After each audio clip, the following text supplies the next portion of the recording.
ये मज़ारात पे आप जाकर देखें, कोई माथे टेक रहा है, चादरें चढ़ाते हैं आप मज़ारात पर। आप क्यों नहीं पूछते कि चादर क्यों चढ़ाते हैं?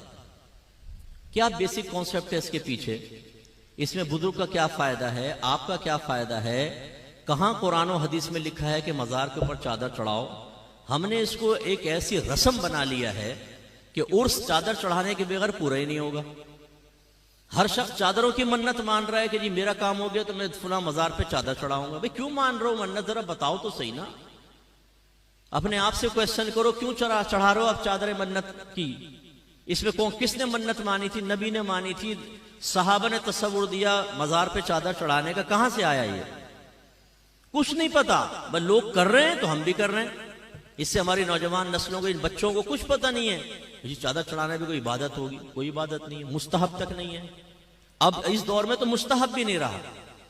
एक दौर था कि जब कब्रिस्तान आम बना दिए जाते थे, उसमें किसी आलिम की कब्र है, किसी नबी की कब्र है, फर्ज कर लें सहाबा की है, तो लोग अदब से दूर होने लगे तो वो कुबूर पे चढ़ रहे हैं साहब, तो वो जो अशरफुल कौम की कब्र है उसकी भी बेहुरमती हो रही है, तो भाई चलो एक कपड़ा डाल दो यार, ताकि फर्क तो हो जाए, आने वाले को पता चले किसी बुजुर्ग की कब्र है दूसरी, तो एक चादर डाल दी उधर। बस ये बेसिक कॉन्सेप्ट था। फिर बाद में जब बुजुर्ग आने दिन फौत होने लगे तो लोग जैसे आकर फातिहा वगैरह पढ़ रहे हैं, बैठ के कुरान पढ़ रहे हैं, धूप पड़ रही है, तो इरादा किया कि कुब्बा बना दिया जाए कि इमारत साहिब मज़ार के लिए, ताकि लोग आके उसके साए में आराम से पढ़ सकें। और ख़ास तौर पे जब साल गुजरता था, जिसको हम आजकल उर्स कहते हैं, तो फिर लोग आएंगे, बैठेंगे, कसीर तादाद होती है कि चलो भाई फिर एक इमारत बन गई। जब इमारत बन गई तो जो आम कबूर से इम्तियाज कायम करना था वो इमारत के जरिए हासिल हो गया। अब चादर की तो जरूरत ही खत्म हो गई। लेकिन सुन्नी को तो एक नया मशगला चाहिए। जो नया मशगला शुरू हो जाए उसको कभी नहीं छोड़ेगा, असली दीन को घर में दाखिल नहीं होने देगा। उन्होंने कहा भाई कुब्बा बन गया, अभी चादर की रस्म तो चले। वो चल पड़ी साहब रस्म। अच्छा, पहले चादरें डालते थे मोटी, क्योंकि ये रेशमी और बारीक कपड़े तो ईजाद नहीं हुए थे, वो हाथों से बुने हुए कपड़े। उसमें ये होता था कि किसी ने 2 चादरें डाल दी तो एक साहिब मज़ार की तरफ से सदका कर दी, एक पड़ी हुई माँ बहन इम्तियाज के लिए, फर्क करने के लिए। बाकी एक नहीं थी रस्में पहले। अब सूरत हाल ये जो मज़ार पे चादर डलती है, जरा देख लें आप। एक तो पहले उसमें पूरा लिखा होता है कलमा पाक या आयतल कुर्सी, कि आप उसे किसी और काम में इस्तेमाल ही नहीं कर सकते। और या फिर इतनी बारीक रेशम की चादर होती है, जैसे दाता साहब के मज़ार पे अक्सर आप देखेंगे कि उसको वो किसी काम नहीं आ सकती, वो लिबास भी नहीं बन सकता। उसको यूं देखेंगे ना, उसमें नजर आएगा आर पार, इतनी वो बारीक सी होती है। और उस पर आयतल कुर्सी चमकी से लिखी हुई है ना, पहले लिख कर उस पर चमकी डाल देते हैं। अब जो पकड़े वो हाथ पे चमकी, मुंह पे चमकियां, जिससे वुदू ही खतरे में पड़ जाए। अब वुदू करेंगे तो ये चमकियां लगी हुई हैं, कहां से वुदू होगा? और फिर आप कभी देखें उस कटहरे के अंदर जो आदमी खड़ा हुआ है, ये जब आप रेशमी चादर डालते हैं वो एक दूसरे पे फिसलती है गिर के ना, टिक तो सकती नहीं है। वो उसके पैरों में वो आयतल कुर्सी के ऊपर चढ़ रहा होता है, कुरान के ऊपर चढ़ रहा होता है। मैंने अपनी आंखों से देखा यह मंजर। और फिर क्या होता है कि आपने वो डाली, वो जमा करते जाते फिर वो फिर यूं दुकान पे पहुंचती है ना, कम कीमत पे दुकान वाला दोबारा खरीदता है, स्त्री शिस्त्री मारता है, फिर दोबारा। माशाल्लाह है ना, हम लोग आपका कारोबार चलाने के लिए चादरों की मन्नत मान रहे हैं कि जी मेरा काम हो गया, मैं चादर चढ़ाऊंगा। भाई मन्नत किसे कहते हैं? सबसे पहले ये सोचो।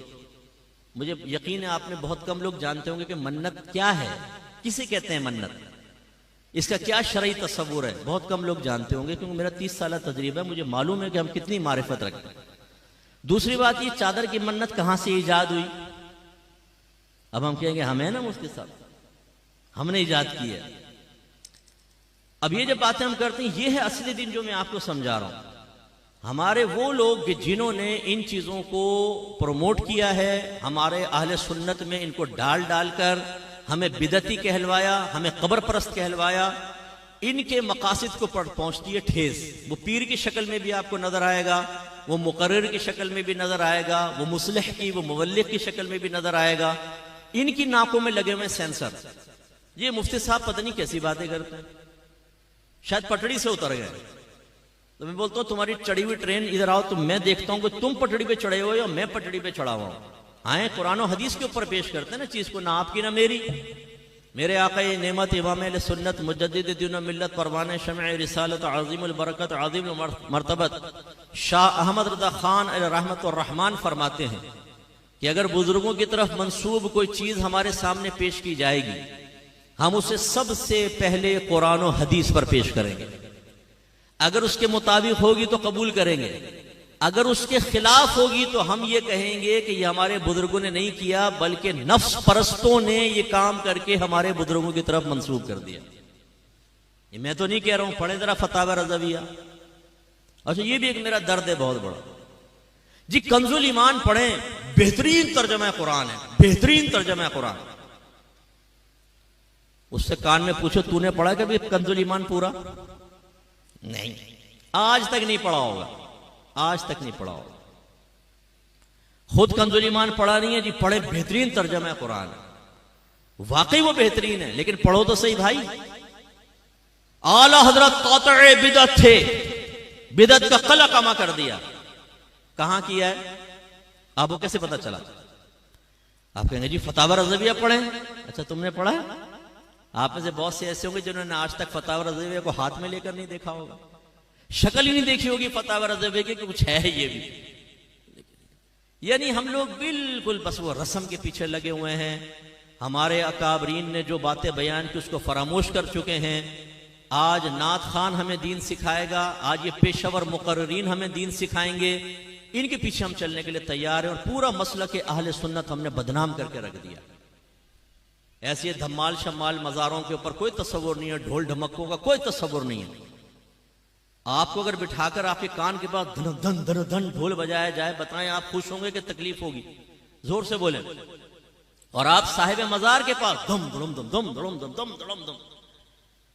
और हमारा अकीदा है कि मरने के बाद भी जो आम मुर्दा है ना, वो भी तमाम बात सुनता है। मेरे आका सल्लल्लाहु अलैहि वसल्लम ने इरशाद फरमाया, जब तुम मुर्दों को सलाम करते हो वो उसका जवाब देते हैं, लेकिन तुम्हें इसका शऊर हासिल नहीं। इसलिए नबी करीम सल्लल्लाहु अलैहि वसल्लम जब कब्रिस्तान जाते थे तो क्या फरमाते? दुआ क्या है? अस्सलामु अलैकुम या अहलल कुबूर, ए कब्र वालों तुम पर सलामती नाजिल हो। ये नहीं फरमाया अस्सलामु अलैकुम या अहलल कब्र, ये सिर्फ सामने कब्र वाला सुन रहा है, नहीं, कुबूर जमा का सीगा इस्तेमाल फरमाया, तमाम कुबूर वालों तुम सबको सलाम। इसका मतलब है मेवा शाह कब्रिस्तान के एक किनारे पे खड़े होकर जब आप ये दुआ पढ़ेंगे, हर कब्र के अंदर आपके सलाम की आवाज पहुंचेगी। इतनी समाअत तेज हो जाती है और वो जवाब भी देंगे। तो फिर साहिब मज़ार, जिसको अल्लाह ताला ने आम लोगों से ज्यादा रूहानी ताकत अता फरमाई, वो तो कहां तक सुनते होंगे? और उनके कान पे खड़े होकर आप धम धम धन धन ढोल बजा रहे, इससे उनको राहत सुकून मिलेगी कि तकलीफ होगी?